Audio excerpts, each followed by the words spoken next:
Au commencement, dans la magnificence de sa miséricorde infinie, Allah, le Tout-Puissant, régnait en maître absolu, seul et unique en son essence primordiale. Rien n'existait en dehors du Tout-Puissant Allah. Rien ne l'accompagnait, il est le premier et rien ne le précède. Allah, l'absolu, Allah, le puissant. Une création majestueuse a pris forme, débutant par l'apparition imposante d'un trône dont la grandeur dépasse notre imagination. Parmi les détails de ce trône se trouve une petite chose intrigante. La chaise, en comparaison avec le trône, ressemble à un anneau perdu dans un vaste désert. Le trône, la chaise et le désert, tandis que la chair les englobe. Dans un élan divin, Allah a fait surgir le trône des cieux et de la terre, le plaçant majestueusement sur les bannières primordiales. C'est ainsi que le Tout-Puissant a initié sa création avant même d'avoir façonné le stylo. Alors, le Tout-Puissant et majestueux lui ordonna d'écrire. Il demanda « Que dois-je consigner ?» Et Dieu répondit « Inscris tout ce qui adviendra jusqu'à la fin des temps. » Sur la tablette préservée, il était inscrit que Allah avait d'abord créé le trône et l'eau, puis avait façonné la plume pour écrire avec élégance et précision. Après 50 000 ans de garde dans la tablette, Allah le Tout-Puissant décida soudain de créer les cieux et la terre. L'avènement des cieux et de la terre vit le jour, une jeunesse s'étalant sur 6 jours. L'union des cieux et de la terre se révéla étroitement tissée. La terre se vit façonnée en l'espace de 2 jours, et en combien de jours, et même en 6 jours au total, oserez-vous contester l'existence de celui qui a façonné la terre en un laps de temps similaire, et lui attribuerez-vous des égaux? C'est là la question. C'est le maître de l'univers qui a solidement ancré les montagnes, les bénissant et leur attribuant leur richesse en 4 jours. La réponse à ceux qui s'interrogent est d'une durée égale. Les cieux et la terre ont été façonnés en 6 jours, sous le regard attentif d'un stylo royal et céleste. Après un délai de 50 000 ans, Allah façonna les cieux et la terre, les reliant étroitement, le ciel se fondant avec la terre tel un duo inséparable. Dans l'immensité de l'univers, le Tout-Puissant a décrété que le ciel se sépare de la terre, tandis que le ciel lui-même se décline en 7 couches distinctes, et que la terre, soudain, elle se scinde en 7 strates. Les incrédules n'ont-ils pas remarqué que le ciel et la terre étaient autrefois fusionnés en une masse compacte? Ensuite, nous les avons divisés et transformés en chaos. Ne réaliseront-ils pas la magnificence de cette incroyable explosion primordiale? Soudain, les cieux et la terre se sont séparés. Soudain, le firmament s'est scindé en 7 strates, tout comme la terre qui s'est fractionnée en 7 niveaux, selon la volonté du Tout-Puissant. En ce qui concerne les cieux, ils ont... Le trône, formé de la vapeur d'eau terrestre, repose gracieusement sur les flots, tel que mentionné précédemment, cette vapeur s'échappant des eaux. Une création si vaste et mystérieuse que notre esprit peine à appréhender, cette vapeur s'est muée en une brume énigmatique au sein de l'immensité de l'univers. Cette brume marquait ainsi les prémices de... Il leva les yeux vers le ciel embrumé et prononça ces mots. Que le ciel et la terre se plient à ma volonté, que tous deux se réjouissent de bon cœur.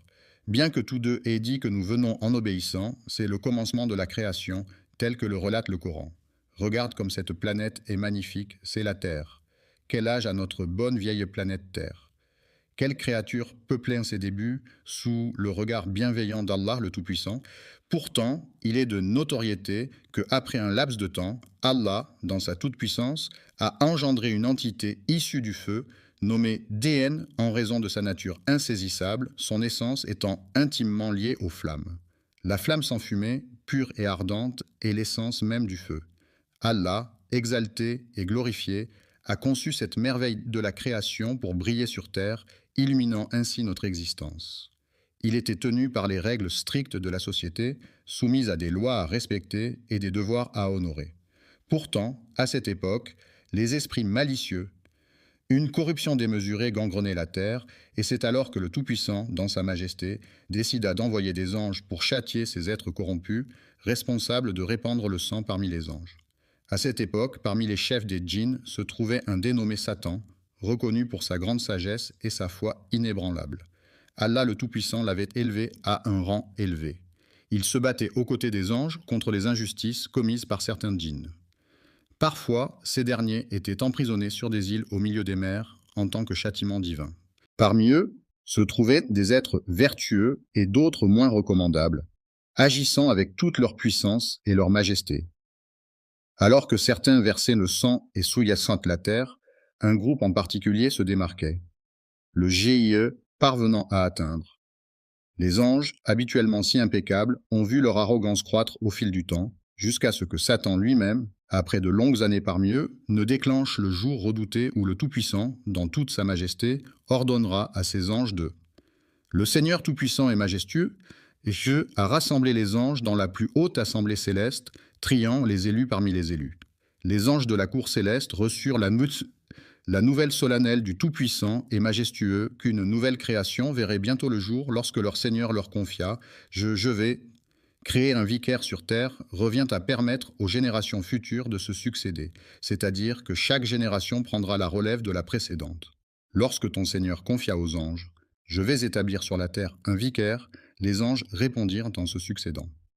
En quête d'investigation, les anges avaient une connaissance préalable des méfaits commis par les djinns avant même l'apparition des humains, en matière de corruption, de désordre et de répandage de sang.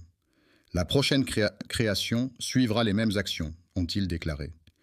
Vas-tu choisir quelqu'un pour semer le chaos et verser le sang pendant que nous sommes là à te glorifier et à te sanctifier? Si, ô Seigneur, tu désires être adoré par un peuple, nous sommes prêts à t'offrir notre adoration, à te glorifier et à te sanctifier, ô Allah. Il a répliqué avec assurance. En réalité, je détiens une connaissance que vous ignorez. Je perçois des choses que vous ne soupçonnez pas. Il pressent que parmi ces êtres humains émergeront des secrets insoupçonnés.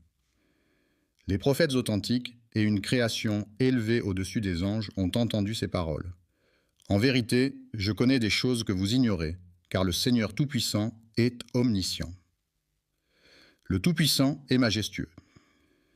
Allah connaît les secrets cachés dans le cœur de Satan, et il avait l'intention de les révéler aux anges, montrant ainsi sa grandeur et sa puissance. Le puissant et magnifique Créateur avait en tête de donner naissance à une œuvre de sagesse infinie, c'est ainsi qu'a débuté la création d'Adam. Quand le Tout-Puissant et majestueux a révélé aux anges qu'une nouvelle création verrait bientôt le jour, il a chargé Gabriel de descendre sur terre, ce monde où elle prendrait vie. Pour sa dernière œuvre, il demanda à Gabriel d'aller chercher de la terre, mais celle-ci refusa de se laisser prendre, murmurant « Je préfère rester ici, merci. Si tu cherches à m'amoindrir ou à m'effacer, tourne-toi vers Allah pour trouver refuge. » Gabriel redouta qu'elle ne se réfugie auprès d'Allah et revint ainsi vers son origine. Ainsi, le Seigneur, Allah le Tout-Puissant et Majestueux, a dépêché l'archange Michael sur terre pour en prélever un peu de son sol. Cependant, la terre, se sentant menacée, a invoqué son droit de refuge en déclarant « Je demande asile et protection. Si tu cherches à m'affaiblir ou à me faire disparaître, adresse-toi à Allah. » Craintif, Michael se tourna vers son Seigneur et le Tout-Puissant et Majestueux répondit à son appel. L'ange de la mort, tel un chef d'orchestre, inaugure le commencement et scelle la fin.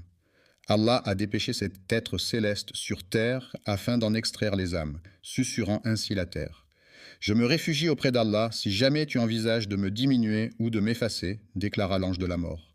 Et je me réfugie auprès d'Allah contre toute transgression à sa volonté, ajouta-t-il.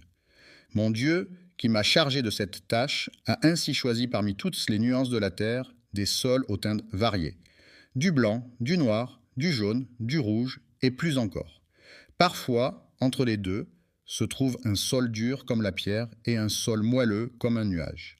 Il a choisi ce sol parmi tous ceux de la terre, mêlant les bons et les mauvais. Ce sol a été prélevé à même celui dont il est issu. Une nouvelle œuvre allait voir le jour. C'est ainsi qu'elle fut baptisée Adam. La terre fut apportée, puis Allah, dans sa toute-puissance et sa majesté, ordonna qu'on y dépose. Nous avons divisé l'eau et transformé chaque élément vivant en un eau. Ce sol s'est métamorphosé en argile, conservant cette texture pendant un laps de temps, avant que sa nature ne change à nouveau. L'argile s'est transformée en une substance visqueuse, résultant en une cohésion accrue. À l'origine, elle provenait de la terre des ancêtres des hommes. Si des doutes vous assaillent concernant la résurrection, rappelez-vous que c'est de cette même terre que nous vous avons façonné. La toute première action fut d'arroser la terre, la transformant ainsi en une argile malléable. Et lorsque ton Seigneur annonça aux anges son intention de façonner un être humain à partir de cette argile, tout fut en mouvement. La cohésion s'est renforcée, transformant la matière en une argile collante.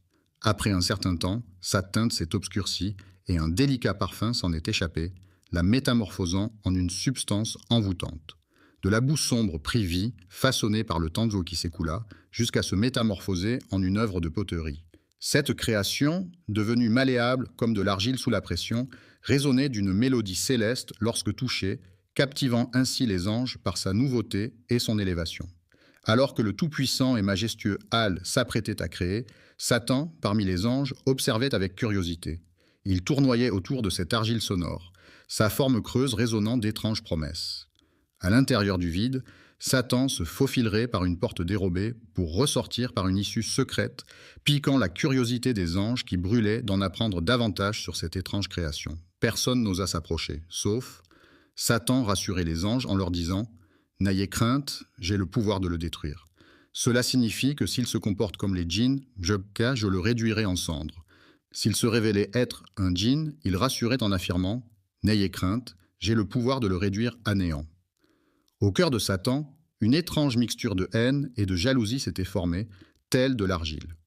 Ensuite, la pièce est devenue un sanctuaire oublié, figé dans le temps pendant 40 ans, sans qu'aucune âme ne vienne lui redonner vie.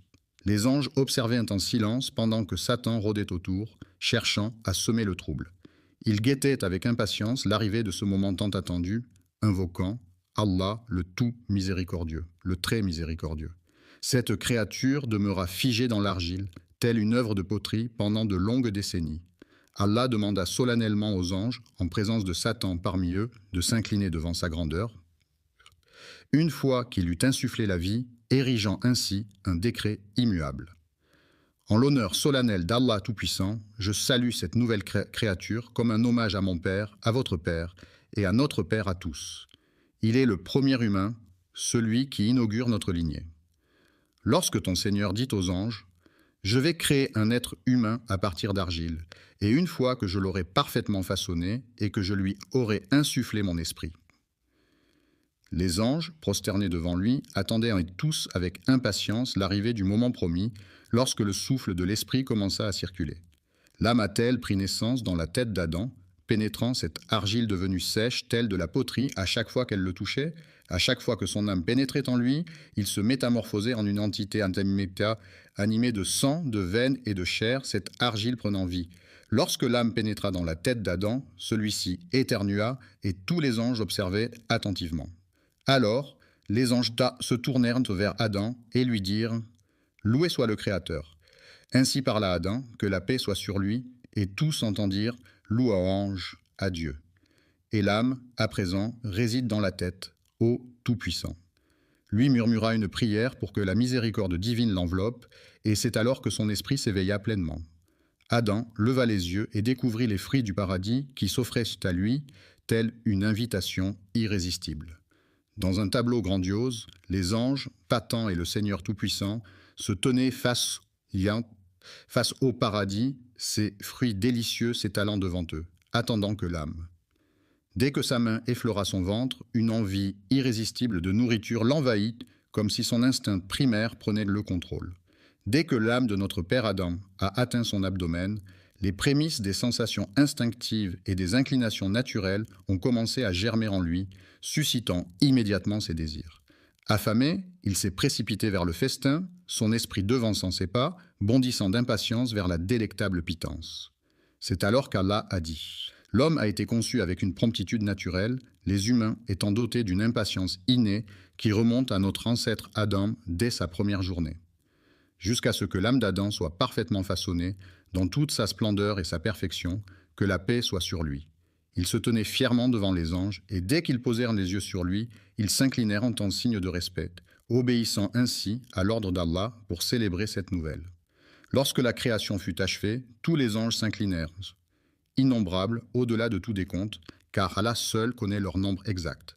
Tous, sans exception, se sont inclinés en admiration devant cette nouvelle création. Aucun n'a manqué à l'appel. Aucun d'entre eux n'a pu se retenir, à l'exception d'une créature. Ce n'est ni un ange, ni un djinn, pourtant Allah l'a honoré. Cependant, l'arrogance et la vanité, quelle audace, quelle arrogance de défier pour la première fois le Tout-Puissant, Allah, au paradis, en osant désobéir. La fierté de leur propriétaire a conduit à quelque chose de terrifiant. Quelle forme de désobéissance Satan a-t-il choisi alors qu'il se tenait seul, tandis que tous les anges se prosternaient? Tous les anges s'inclinèrent, à l'exception d'Iblis, qui, il se gonfla d'orgueil et devint l'un des infidèles, défiant ainsi pour la première fois le Seigneur Tout-Puissant au ciel. Et qui était cette créature osant agir ainsi? Malheureusement pour lui, l'honneur qu'il avait reçu n'était pas mérité, tout comme la dignité qui l'accompagnait. Le Seigneur Tout-Puissant interpella alors Iblis, bien qu'il connaisse déjà la réponse. « Te voilà, empêché de te prosterner devant mes créations, te pavanant dans ton arrogance. Es-tu donc devenu si hâtin, ô méchant? Voyons ta réponse. » « Attends, regarde-moi avec quelle audace je me distingue de lui, déclara Iblis. Je suis issu du feu, tandis qu'il est formé de simple argile. Pourquoi donc cette comparaison? Puis-je me courber devant quelqu'un qui me semble moins noble, alors qu'il reconnaisse que le feu l'emporte sur l'argile? Comment pourrais-je m'incliner devant lui alors que l'ordre vient d'en haut? Le commandement ne provient pas d'Adam, mais d'Allah. Cependant, observe l'arrogance. Allah dit à Iblis, « Qui t'a empêché de te soumettre ?» Iblis se vantait. « Je suis supérieur à lui, car tu m'as créé du feu et tu l'as créé de l'argile. » Imaginez la première vision d'Adam lorsqu'il ouvre les yeux. Les anges s'inclinent devant sa majesté, tandis que le Seigneur Tout-Puissant entame une conversation avec Satan, créant ainsi une scène de confrontation céleste. Pour la première fois, une terreur indicible a envahi le ciel, alors qu'Allah le Tout-Puissant était désobéi. Satan a laissé éclater son orgueil, son envie, sa méchanceté et son opposition. Lorsqu'Allah Tout-Puissant donna son commandement, il s'exclama « Pourquoi devrais-je me prosterner devant lui alors que je suis meilleur que lui ?» C'est ainsi que la malédiction commença à s'abattre sur... Dès lors, Satan s'exclama « Va-t'en, tu es banni. Ma malédiction reposera sur toi jusqu'au jour du jugement. Comment oses-tu défier l'ordre d'Allah, ô Satan maudit ?» Il a attiré sur lui la foudre de la toute-puissance divine, devenant ainsi un être maudit, banni, tel un démon, condamné à errer pour l'éternité. L'ange déchu, banni des cieux par la volonté divine, a vu sa grandeur déchue et en a profité pour semer le chaos. Il n'a point imploré le pardon d'Allah, ni quémandé la miséricorde de son Seigneur. Voyez plutôt la fourberie de Satan. Il n'a sollicité qu'une seule faveur, ô Seigneur. Iblis implore. Accorde-moi un sursis jusqu'au jour de leur résurrection, ô Seigneur. Ne m'emporte pas maintenant, je te prie. J'ai une requête unique à formuler. Quelle est-elle? Satan, dans son arrogance infinie, aspire à une existence éternelle, défiant même la fin de toute création jusqu'au jour du jugement. Accorde-moi cette grâce, ô Seigneur des ténèbres, susurre-t-il avec une lueur de défi dans le regard. Pensez-vous que le délai accordé jusqu'au jour de la résurrection ait été repoussé pour permettre à l'âme de se repentir et de demander pardon afin de se rapprocher d'Allah? Après l'acte répréhensible qu'il avait commis, Allah Tout-Puissant lui répondit de façon inattendue « Tu es de ceux à qui un délai est accordé, je retarderai ton mandat. » Jusqu'à ce fameux jour, observez la perfidie de Satan envers son Seigneur, sa majesté, sous le regard de tous les anges, tandis qu'Adam... Connaissez-vous les mots prononcés par Satan à cet instant précis, une fois qu'Allah Tout-Puissant eut accepté sa requête de repousser son châtiment jusqu'au jour du jugement? Avez-vous conscience du défi audacieux lancé à l'encontre du Maître de l'univers? Contemplez la perfidie inouïe, une perfidie si retorse que même dans vos rêves les plus sombres, vous n'auriez pu l'imaginer, car c'est vous qui m'avez égaré. C'est Allah, et non Satan qui t'a égaré. C'est toi, dans ton arrogance, qui t'es égaré. Qui es-tu pour envier? Allah t'a égaré, attribuant ta déviance à ton Seigneur. Regarde cette malice. Puisque tu m'as égaré, dit Satan, je m'installerai donc sur ton chemin. Avez-vous croisé le chemin de cette étrange créature et de sa progéniture? Je veillerai à ce qu'ils ne soient pas laissés à eux-mêmes.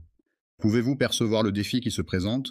C'est à ce moment-là qu'il réalisa qu'il survivrait jusqu'au jour de la rétribution. Je m'installerai confortablement sur le chemin droit que tu leur as tracé. Cela sous-entend que Satan reconnaît la rectitude du chemin d'Allah. Observons les termes sélectionnés par Satan, puis je les attaquerai de front. Je les approcherai par derrière, par la droite et par la gauche, me présentant devant eux, puis disparaissant derrière, tour à leur droite et à leur gauche. Pourquoi n'a-t-il pas simplement dit qu'il Il sait pertinemment qu'Allah le Tout-Puissant surplombe toute chose, c'est pourquoi il n'ose s'approcher d'eux d'en haut, saisi par la crainte qui l'étreint. Tu ne trouveras point de reconnaissance en eux, car je ne permettrai à aucun de rester fidèle dans la adoration. Assurément, je vais égarer tous ces égarés, déclare Allah, les bannissant loin de sa présence. Je repousserai tous ceux qui te suivent, parmi eux tous je remplirai l'enfer. Va-t'en, fais ce que tu as à faire, ô Satan, mon père. Je remplirai l'enfer avec toi et avec tous ceux qui, parmi ceux qui te suivent, suscitent l'enthousiasme avec ta voix, rassemble contre eux ta cavalerie et ton infanterie, associe-toi à eux dans leur entreprise. Éleveurs de chèvres et de moutons, promettez-leur monts et merveilles, puis, à votre guise, déchaînez vos troupes contre eux. C'est alors qu'Allah dit à Satan, « Quant à mes serviteurs, tu peux bien égarer les injustes à ta guise, mais sur mes serviteurs, ton emprise est vaine. » Il a osé défier son Seigneur. Il s'incline devant mon Seigneur, reconnaissant sa suprématie, mais observez sa fourberie. Il murmure, « Ô Seigneur, je les égarerai et les détournerai de ta voie. Je resterai sur le droit chemin tant que je le suivrai, répondit Allah Tout-Puissant. Je leur accorderai mon pardon aussi longtemps qu'ils viendront humblement le demander. C'est le défi qui se dresse devant eux. C'est à partir de la création d'Adam que le Seigneur des mondes vit naître l'inimitié de Satan envers lui et sa descendance. Lorsqu'il contempla l'humilité des anges et le conflit avec Satan, Allah Tout-Puissant ordonna à Adam « Approche ce cortège céleste et adresse-leur tes salutations. » Adam s'exécuta et se dirigea vers eux. Pour la toute première fois, il croisa le regard des anges. Qu'allait-il leur dire?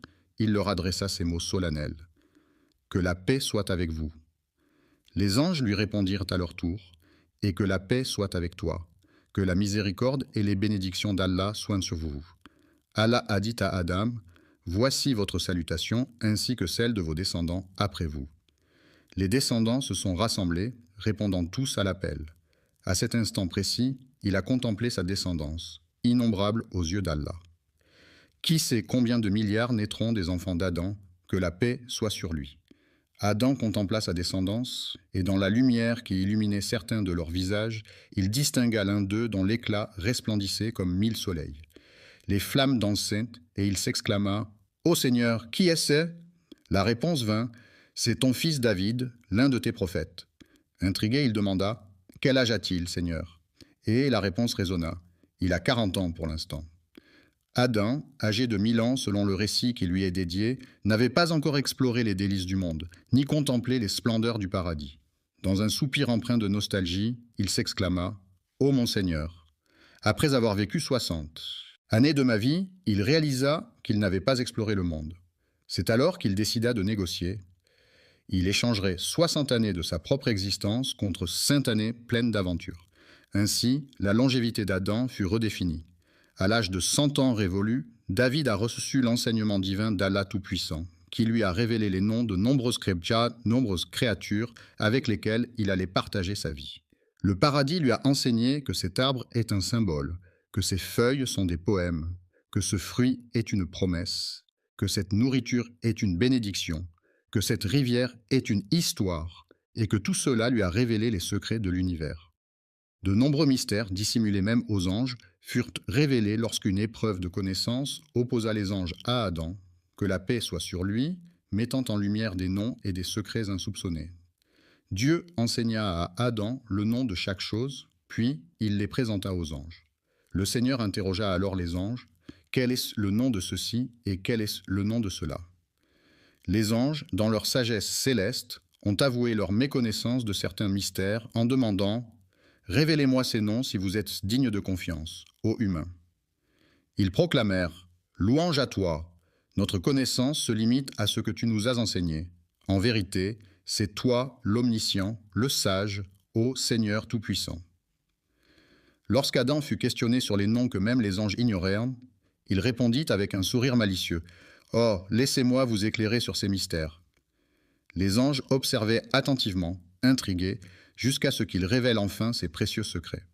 Allah, informé de leur nom, s'exclama « Ne vous ai-je pas dit que les anges seraient tant étonnés? Quelle est cette créature fraîchement créée qui possède une telle connaissance? Il détient des savoirs qui nous échappent. des connaissances inaccessibles à notre entendement. Il possède des secrets que tu ignores. Contemplez la grandeur de son savoir. Lorsqu'il s'agit de l'homme et de sa création selon Allah, ainsi que de la valeur de la connaissance à ses yeux, le Tout-Puissant s'adresse à Adam en disant « Ô Adam, fais-leur savoir ». Après avoir révélé ces noms, Allah leur rappela « Ne vous avais-je pas averti que je connais les mystères des cieux et de la terre, ainsi que ce que vous dévoilez ?» Adam a été formé dans le secret des secrets par Allah, qui lui a insufflé tout son savoir. Ensuite, il l'a guidé vers un jardin d'une étendue infinie, où les limites semblaient se perdre dans l'horizon lointain. Sous la bienveillance d'Allah, le tout miséricordieux, le très miséricordieux, Adam a pénétré seul dans les délices du paradis, devenant ainsi le patriarche de toute l'humanité. Déambulé au sein du paradis, se délectant de ses fruits juteux, de ses rivières scintillantes et de ses arbres majestueux, baigné dans ses innombrables bénédictions. En ce lieu béni, la faim ne te tenaillera point et ta nudité ne sera point dévoilée. Dans ce jardin d'Éden, Adam, béni soit-il, déambule sans jamais ressentir la soif, ni être tourmenté par la chaleur écrasante du soleil. Combien de temps a-t-il vécu en ce lieu béni, solitaire dans sa quiétude ? Un beau jour, Adam, ressentant une profonde solitude au paradis, s'abandonna au sommeil, conscient que toute connaissance appartient à Allah, l'exalté et le majestueux.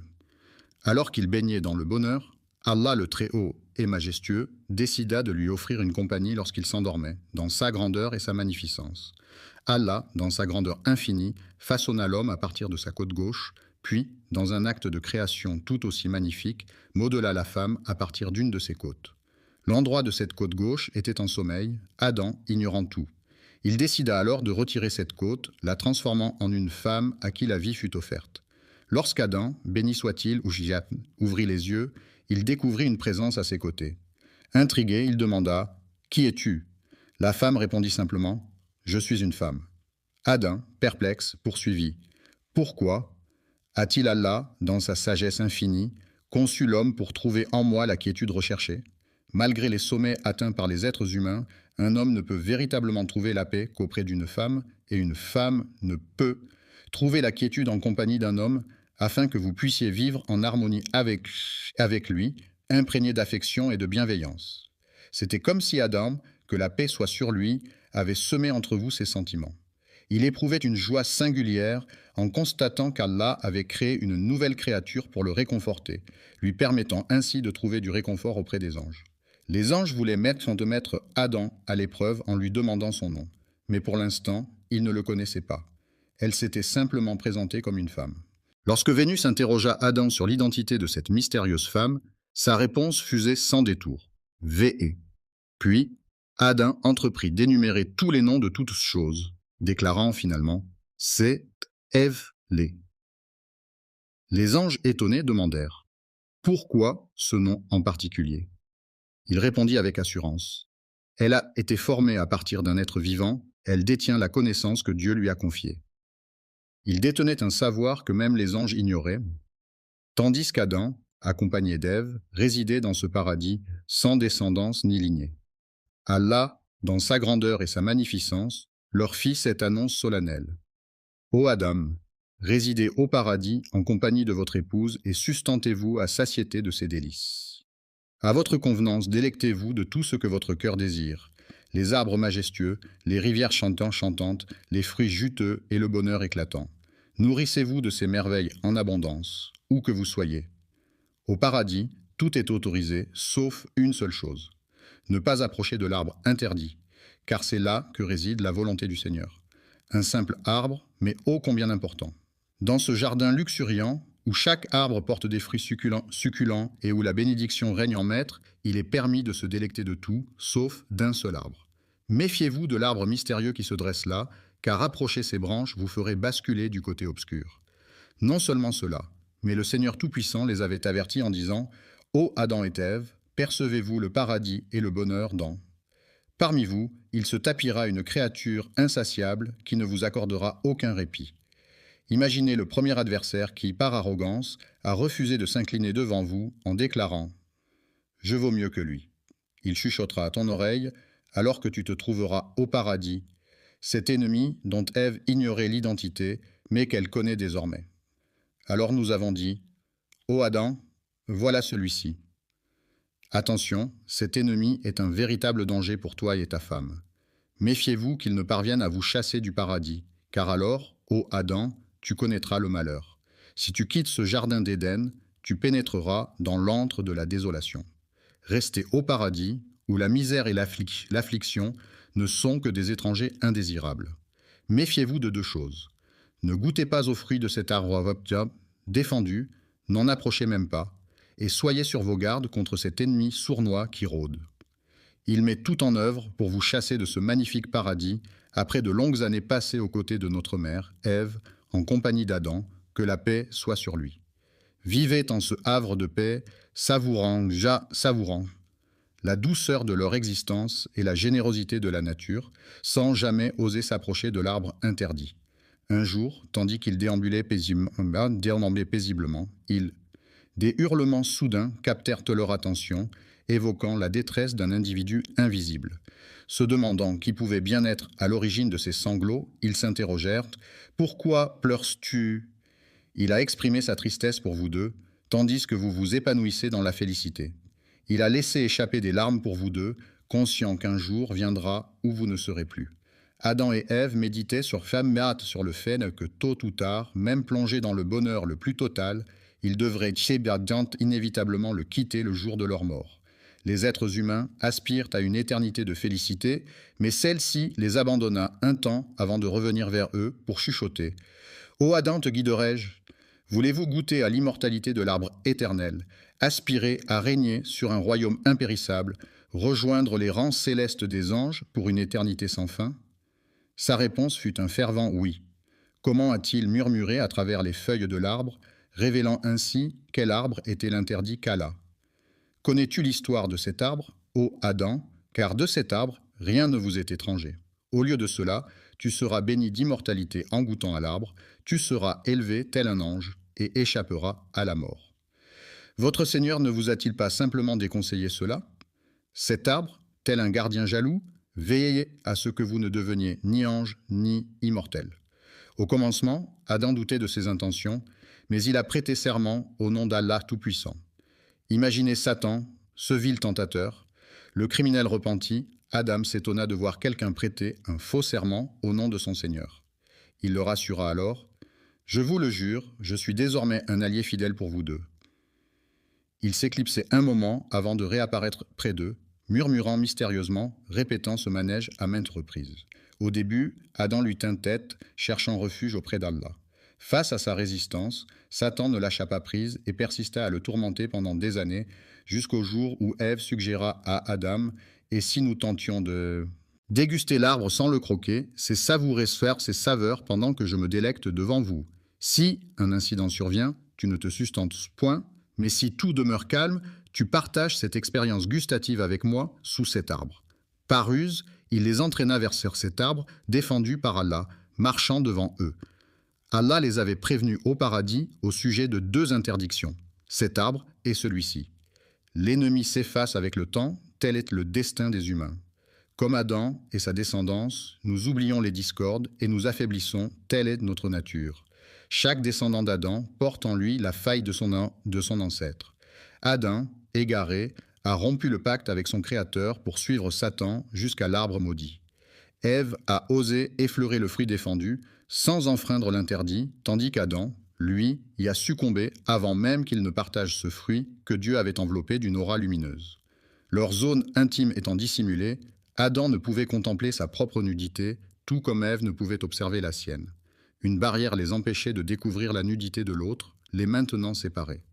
Une lueur caressait leur peau, les enveloppant d'une aura céleste, mais lorsque leurs lèvres effleurèrent l'arbre, Allah le Tout-Puissant leur retira brusquement cette clarté et cette majesté. Ils contemplèrent son maintien, leur nudité mise à nu, Ève prit son envol et Adam s'élança vers le paradis, prêt à tailler leur destin. Les feuilles de l'arbre se drapèrent pour cacher leur nudité, tandis qu'Allah, dans sa grandeur et sa majesté, interpella Adam. « Adam, cherches-tu à me fuir ?» Adam répondit humblement, « Non, Seigneur, je ne cherche point à m'échapper. Je rougis de toi, mais la dégustation de l'arbre rendit leur nudité visible. » Alors, Ils se couvrirent de feuilles du paradis, et c'est à ce moment que leur Seigneur les appela. N'avais-je pas expressément proscrit cet arbre de votre jardin, et ne vous avais-je pas averti que le diable se délectait à vous tendre des pièges, ô Adam? Les larmes commencèrent à perler sur leurs joues, tandis qu'ils murmuraient. Deux individus s'exclamèrent: Ô notre Seigneur, nous nous sommes vraiment fait du tort à nous-mêmes. Si tu ne nous pardonnes pas et ne nous fais pas miséricorde, nous serons assurément parmi les perdants. C'est lors de cette toute première transgression que les êtres humains ont osé défier leur Seigneur Tout-Puissant, tandis qu'Adam et Ève étaient là, assis, pleurant et implorant le pardon d'Allah, le Très-Haut. Adam, dans sa majesté, craignait la punition du Très-Haut, mais il l'accepta. Cependant, au cœur de la désobéissance se cache le mal. Quel mal? Cette insubordination t'a-t-elle donc valu d'être banni de ce jardin, ô Adam, ce jardin béni que t'avait octroyé Allah, le Très-Haut et le Majestueux? Méfiez-vous de cet arbre, pourtant vous avez succombé à la tentation de désobéir à votre Seigneur, vous égarant ainsi. Mais son Seigneur l'a ensuite élu. Ainsi, après lui avoir accordé son pardon et l'avoir guidé, Allah a accepté son repentir. Cependant, il l'a fait descendre de ce paradis céleste vers cette terre peuplée par des êtres humains. Les djinns, ces êtres antérieurs, accompagnèrent Satan dans sa chute vers les profondeurs. Il lança alors à Adam et Ève: Descendez d'ici, car vos descendants seront en conflit éternel avec les miens. Les uns des autres, et si par hasard un guide émane de ma part, quiconque le suit ne se perdra point, ni ne connaîtra le malheur. Il est le premier humain à fouler ces terres. On raconte que la paix soit sur Adam, et que la connaissance appartient à Allah. Il est dit qu'Adam descendit jusqu'à une contrée lointaine de l'Inde, et y vécut. La péninsule arabique a été le théâtre de leur rencontre à Arafat, avant qu'ils ne se rassemblent et se dirigent vers Muzdalifa. En effet, Adam et Ève se trouvaient à la Messie, première création. Ceux qui affirment qu'une création humaine a précédé Adam ne disent pas la vérité. En réalité, le tout premier être humain à fouler la terre fut Adam, que la paix soit sur lui. Lui et sa femme, accompagnés de leur descendance, furent alors appelés par le Très-Haut et le Majestueux à quitter les hauteurs célestes pour rejoindre la demeure terrestre de l'adversité et de l'épreuve. À chaque fois que je vous enverrai un guide, descendez d'ici, vous tous, de l'épreuve. Ceux qui auront la sagesse de le suivre seront récompensés. Adam descendit à la demeure de l'épreuve, où les soucis et les tourments l'attendaient.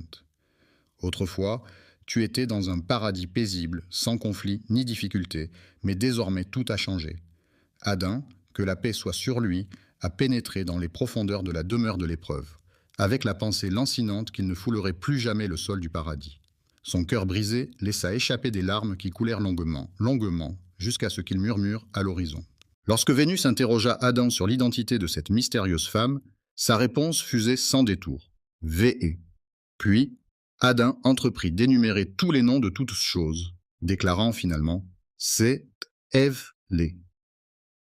Les anges étonnés demandèrent: Pourquoi ce nom en particulier? Il répondit avec assurance: Elle a été formée à partir d'un être vivant, elle détient la connaissance que Dieu lui a confiée. Il détenait un savoir que même les anges ignoraient, tandis qu'Adam, accompagné d'Ève, résidait dans ce paradis sans descendance ni lignée. Allah, dans sa grandeur et sa magnificence, leur fit cette annonce solennelle: Ô Adam, résidez au paradis en compagnie de votre épouse et sustentez-vous à satiété de ses délices. À votre convenance, délectez-vous de tout ce que votre cœur désire, les arbres majestueux, les rivières chantantes, les fruits juteux et le bonheur éclatant. Nourrissez-vous de ces merveilles en abondance, où que vous soyez. Au paradis, tout est autorisé, sauf une seule chose: ne pas approcher de l'arbre interdit, car c'est là que réside la volonté du Seigneur. Un simple arbre, mais ô combien important. Dans ce jardin luxuriant, où chaque arbre porte des fruits succulents et où la bénédiction règne en maître, il est permis de se délecter de tout, sauf d'un seul arbre. Méfiez-vous de l'arbre mystérieux qui se dresse là, car approcher ses branches vous ferait basculer du côté obscur. Non seulement cela, mais le Seigneur Tout-Puissant les avait avertis en disant: Ô Adam et Ève, percevez-vous le paradis et le bonheur dans... Parmi vous, il se tapira une créature insatiable qui ne vous accordera aucun répit. Imaginez le premier adversaire qui, par arrogance, a refusé de s'incliner devant vous en déclarant: Je vaux mieux que lui. Il chuchotera à ton oreille, alors que tu te trouveras au paradis: cet ennemi dont Ève ignorait l'identité, mais qu'elle connaît désormais. Alors nous avons dit, « Ô Adam, voilà celui-ci. Attention, cet ennemi est un véritable danger pour toi et ta femme. Méfiez-vous qu'il ne parvienne à vous chasser du paradis, car alors, ô Adam, tu connaîtras le malheur. Si tu quittes ce jardin d'Éden, tu pénétreras dans l'antre de la désolation. Restez au paradis, où la misère et l'affliction ne sont que des étrangers indésirables. Méfiez-vous de deux choses. Ne goûtez pas aux fruits de cet arbre défendu, n'en approchez même pas, et soyez sur vos gardes contre cet ennemi sournois qui rôde.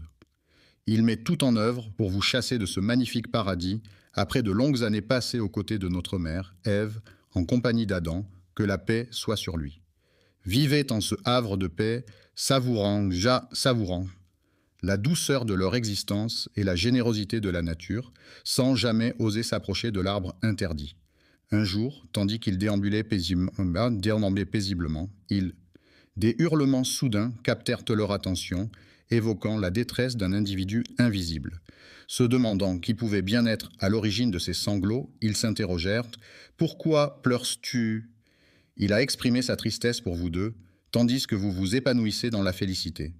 Il a laissé échapper des larmes pour vous deux, conscient qu'un jour viendra où vous ne serez plus. Adam et Ève méditaient sur le fait que tôt ou tard, même plongés dans le bonheur le plus total, ils devraient inévitablement le quitter le jour de leur mort. Les êtres humains aspirent à une éternité de félicité, mais celle-ci les abandonna un temps avant de revenir vers eux pour chuchoter. « Ô Adam, te guiderai-je ? Voulez-vous goûter à l'immortalité de l'arbre éternel, aspirer à régner sur un royaume impérissable, rejoindre les rangs célestes des anges pour une éternité sans fin ?» Sa réponse fut un fervent oui. Comment a-t-il murmuré à travers les feuilles de l'arbre, révélant ainsi quel arbre était l'interdit qu'Allah. Connais-tu l'histoire de cet arbre, ô Adam, car de cet arbre, rien ne vous est étranger. Au lieu de cela, tu seras béni d'immortalité en goûtant à l'arbre, tu seras élevé tel un ange et échapperas à la mort. Votre Seigneur ne vous a-t-il pas simplement déconseillé cela? Cet arbre, tel un gardien jaloux, veillez à ce que vous ne deveniez ni ange ni immortel. Au commencement, Adam doutait de ses intentions, mais il a prêté serment au nom d'Allah Tout-Puissant. Imaginez Satan, ce vil tentateur. Le criminel repenti, Adam s'étonna de voir quelqu'un prêter un faux serment au nom de son Seigneur. Il le rassura alors.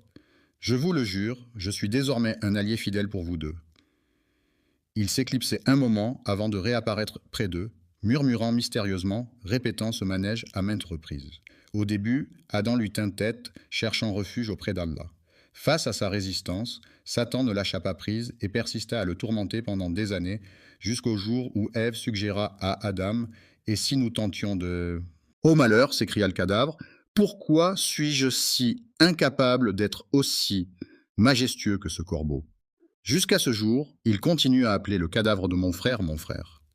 Mais tu as commis un acte impardonnable, ô Kabi.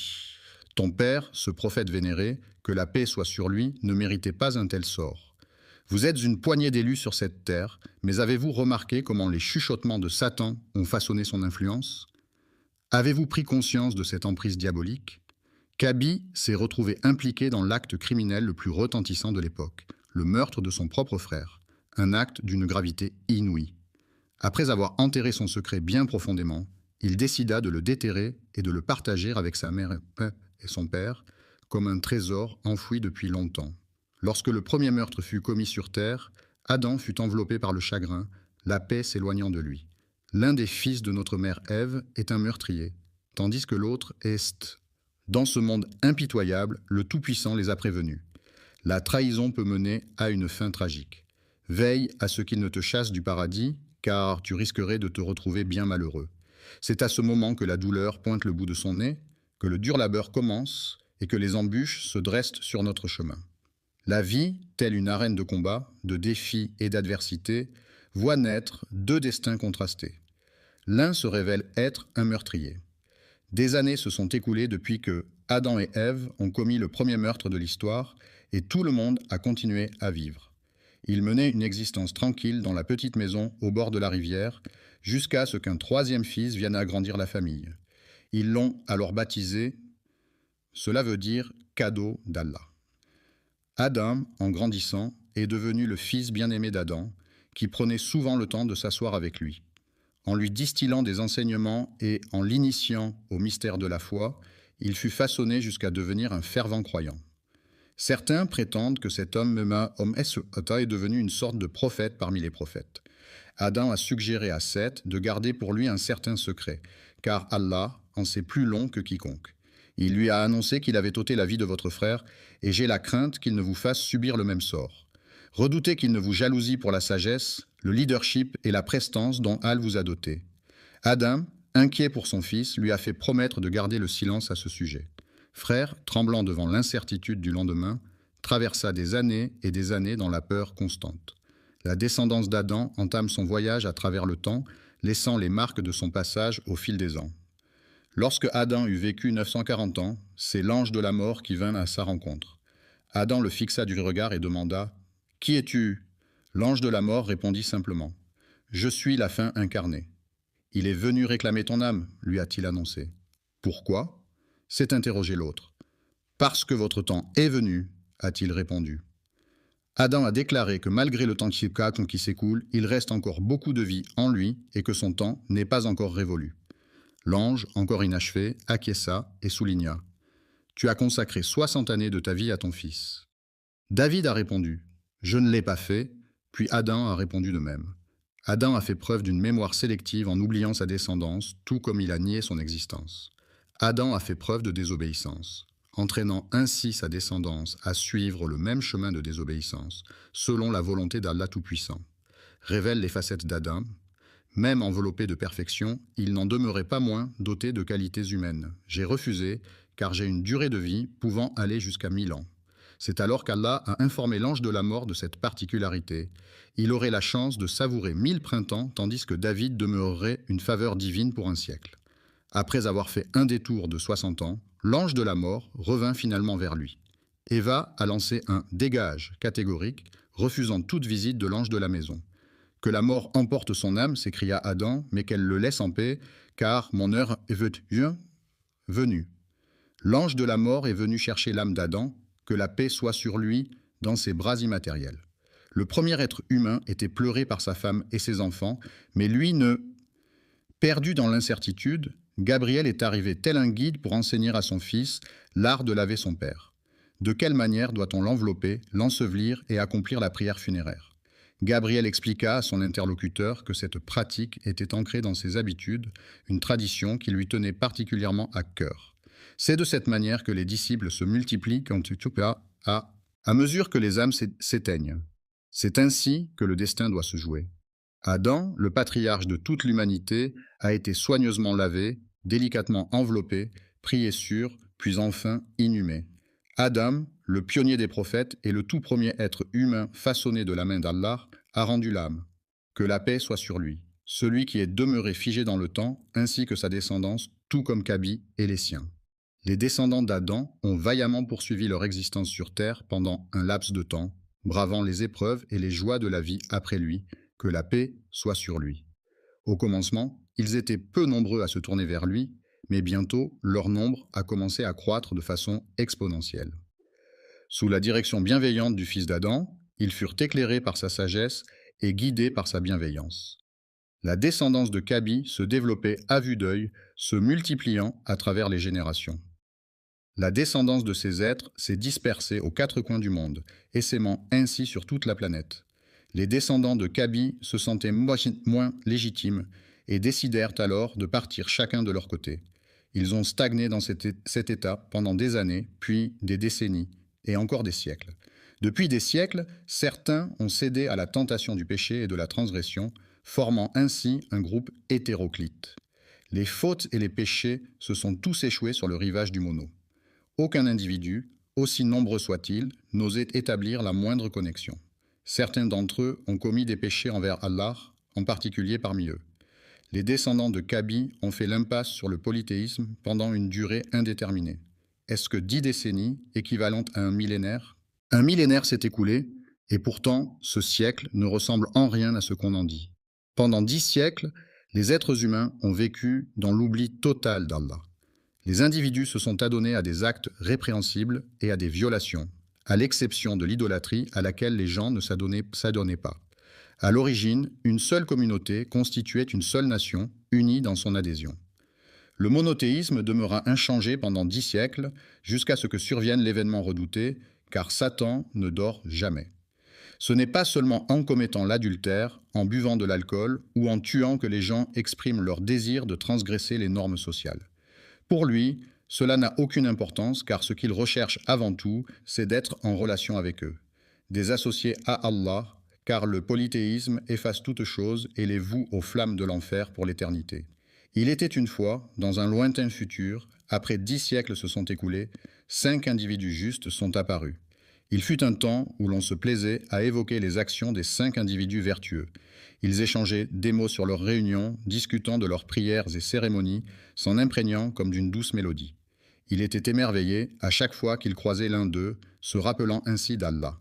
Leurs simples apparitions avaient l'effet d'un rappel puissant, comme un conseil silencieux. Le pécheur, pris de remords, se confesserait à Allah et renoncerait à sa pratique, honteux de ses actes.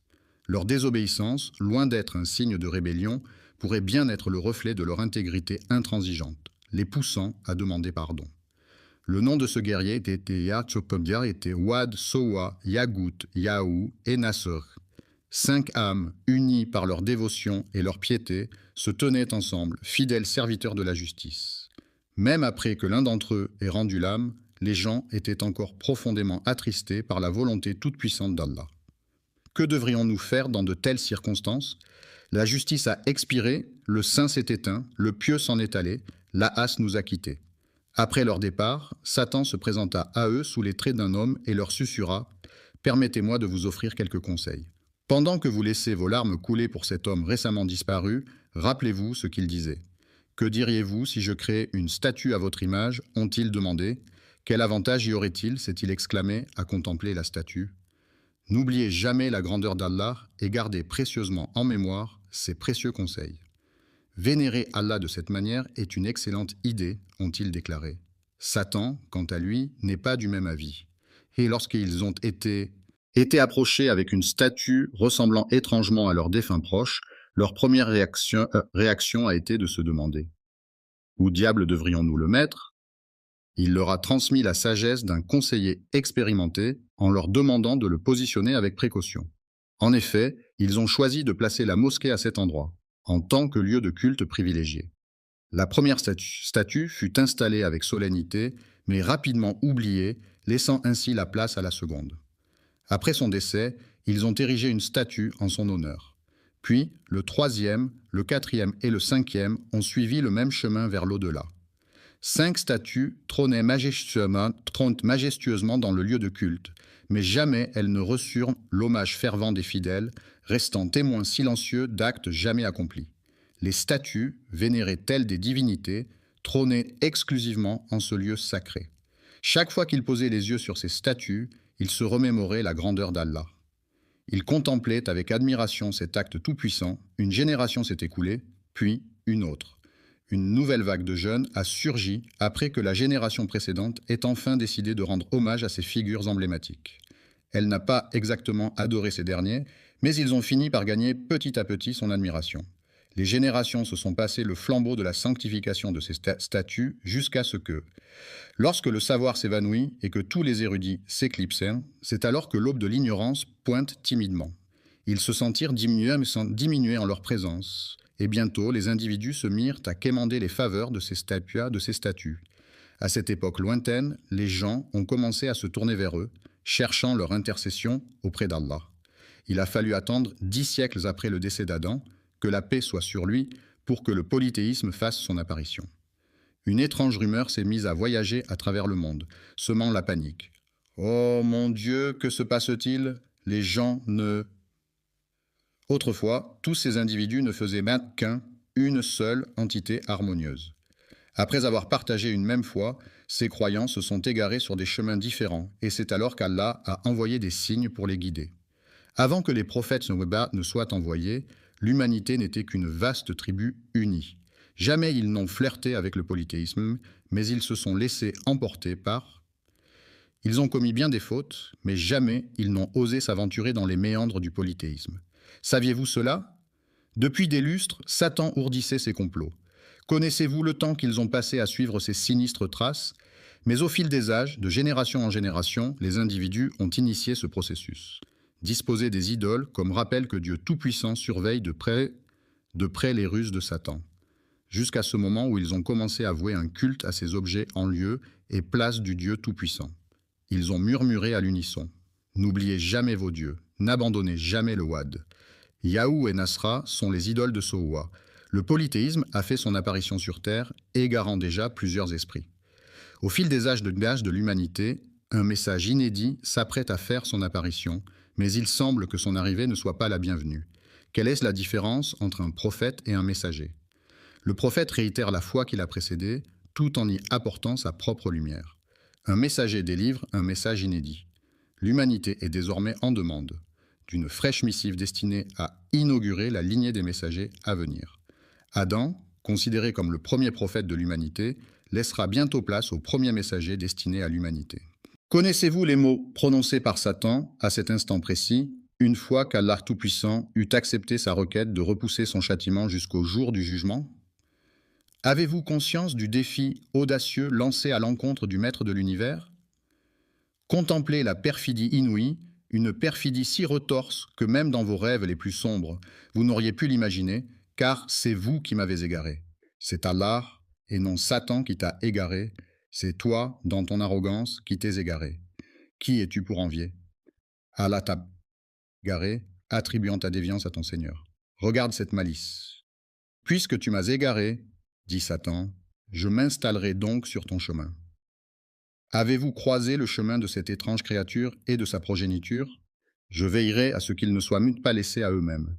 Pouvez-vous percevoir le défi qui se présente? C'est à ce moment-là qu'il réalisa qu'il survivrait jusqu'au jour de la rétribution. Je m'installerai confortablement sur le chemin droit que tu leur as tracé. Cela sous-entend que Satan reconnaît la rectitude du chemin d'Allah. Observons les termes sélectionnés par Satan, puis je les attaquerai de front. Je les approcherai par derrière, par la droite et par la gauche, me présentant devant eux, puis disparaissant derrière, tour à tour à leur droite et à leur gauche. Pourquoi n'a-t-il pas simplement dit qu'il sait pertinemment qu'Allah le Tout-Puissant surplombe toute chose, c'est pourquoi il n'ose s'approcher d'eux d'en haut, saisi par la crainte qui les étreint. Tu ne trouveras point de reconnaissance en eux, car je ne permettrai à aucun de rester fidèle dans la adoration. Assurément, je vais égarer tous ces égarés, déclare Allah, les bannissant loin de sa présence. Je repousserai tous ceux qui te suivent, parmi eux tous je remplirai l'enfer. Va-t'en, fais ce que tu as à faire, ô Satan, mon père.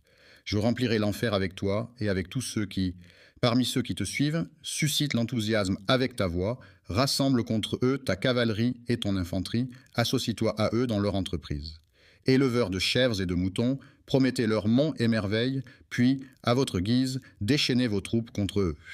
C'est alors qu'Allah dit à Satan, « Quant à mes serviteurs, tu peux bien égarer les injustes à ta guise, mais sur mes serviteurs, ton emprise est vaine. » Il a osé défier son Seigneur. Il s'incline devant mon Seigneur, reconnaissant sa suprématie, mais observez sa fourberie. Il murmure, « Ô Seigneur, je les égarerai et les détournerai de ta voie. Je resterai sur le droit chemin tant que je le suivrai, répondit Allah Tout-Puissant. Je leur accorderai mon pardon aussi longtemps qu'ils viendront humblement le demander. C'est le défi qui se dresse devant eux. C'est à partir de la création d'Adam que le Seigneur des mondes vit naître l'inimitié de Satan envers lui et sa descendance.